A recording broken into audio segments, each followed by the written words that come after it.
अपनों से अपनी बात में आज फिर मैं आप सबका स्वागत करता हूँ। आज मैं आपके लिए एक विषय लेके आया हूँ जो कि 2-3 भागों में होगा। विषय है कर्म सिद्धांत।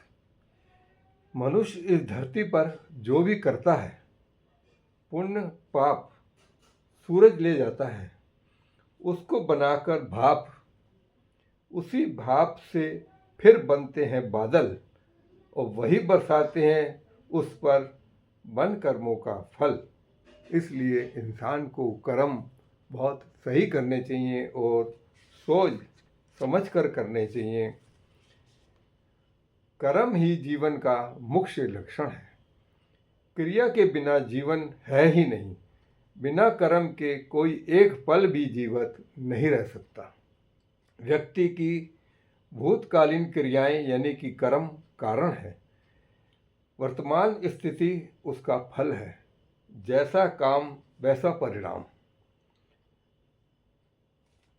हर व्यक्ति अपनी पुरानी गतिविधियों यानी कि कर्मों से जुड़ा हुआ है।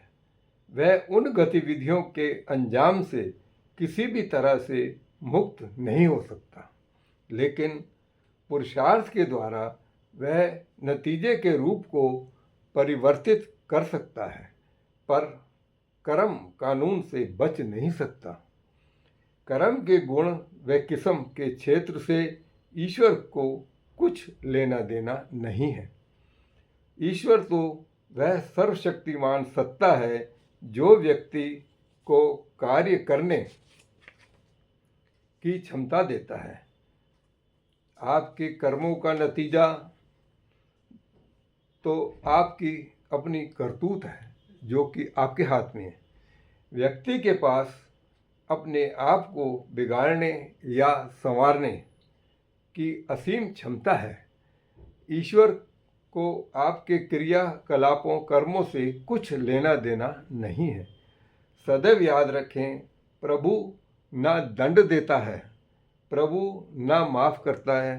वह तो कर्म फल तराजू है जो बस इंसाफ करता है।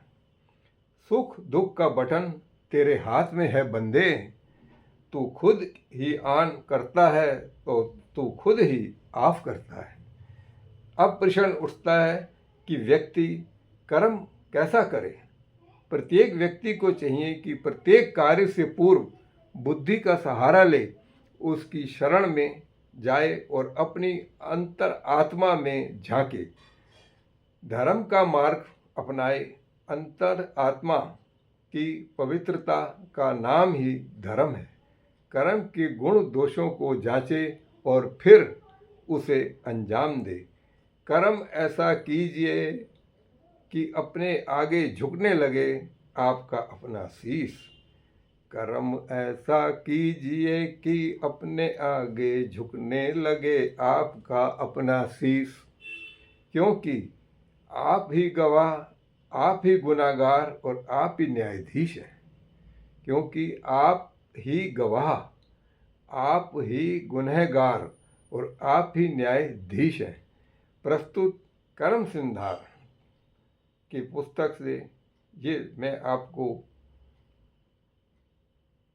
कर्म सिद्धांत की पुस्तक द्वारा ये सब मैं आपको सुना रहा हूँ, ताकि हो सकता है ये पुस्तक आप तक पहुँची हो या ना पहुँची हो। इस कर्म के हिसाब से अपनी कर्म करो जो कि आपके लिए हमेशा के लिए फ़ायदेमंद रहेंगे। अच्छा करोगे तो अच्छा मिलेगा, बुरा करोगे तो भाई बुरा तो मिलना ही मिलना है, उसको तो कोई भी नहीं रोक सकता। बस आज की वीडियो में इतना ही। मैं आपको ये अनुरोध करता हूँ कि आप मेरी इस धार्मिक वीडियो को मन लगाकर देखें, सुने, लाइक करें, सब्सक्राइब करें और कमेंट करें, क्योंकि ज़्यादातर लोग आजकल धार्मिक की तरफ है नहीं, लेकिन मेरा उद्देश्य है आप तक धार्मिक संदेश पहुंचाना। ठीक है, अगर कोई गलती मुझसे हो गई हो तो मैं क्षमा प्रार्थी हूँ, और कोई आपकी सलाह हो तो वो मुझे दें, ताकि मैं उस विषय पे आपको वीडियो बनाकर दिखा सकूं। आप सबका बहुत बहुत धन्यवाद।